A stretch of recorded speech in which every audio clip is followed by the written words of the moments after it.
Enviroscape LA. It's Saturday afternoon. It's going into wintertime. Interesting thing happened. We're still installing a lot of grass for lawns, but we're doing subsurface drip irrigation. Well, whenever you have lawn delivered, it always comes on a pallet. Well, it turns out this morning that we were here at my house doing a little bit of work, just winterization and stuff.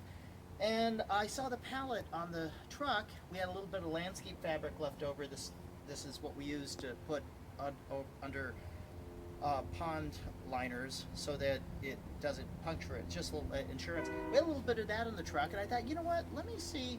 I came up with this crazy idea, and I noted this.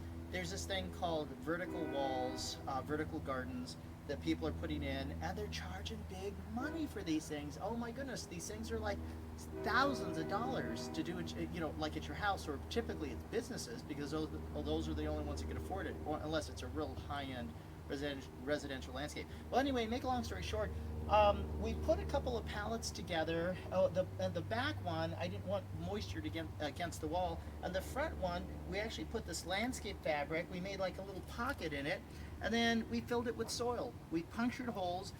Guess what? This is it. This is what we ended up with. It looks amazing. These were leftovers from my yard, and so anyway, make a long story short, what did this cost me? A little bit of time, throwaway pallets that we typically would throw away.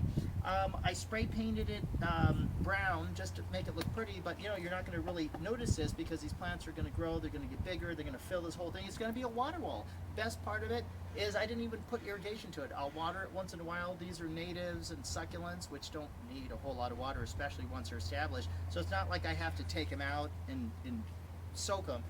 But the best part of it, it's sustainable. Stuff, pallets that normally would have gone to the dump, now I can save it. So I'm going to kind of test this out. I'll show everybody as time progresses and as it gets to be a better looking thing. I think it looks great now, but once it looks better, I'm going to do another follow-up video and kind of let you know how much water it takes and so on. And on the bottom, I didn't close it up. What I did was I'm going to let earthworms crawl up, and they're going to get into the soil. It's going to be like a little microclimate here with its own soil biology. We're going to try to create living soil. So you probably just heard this is my vertical garden.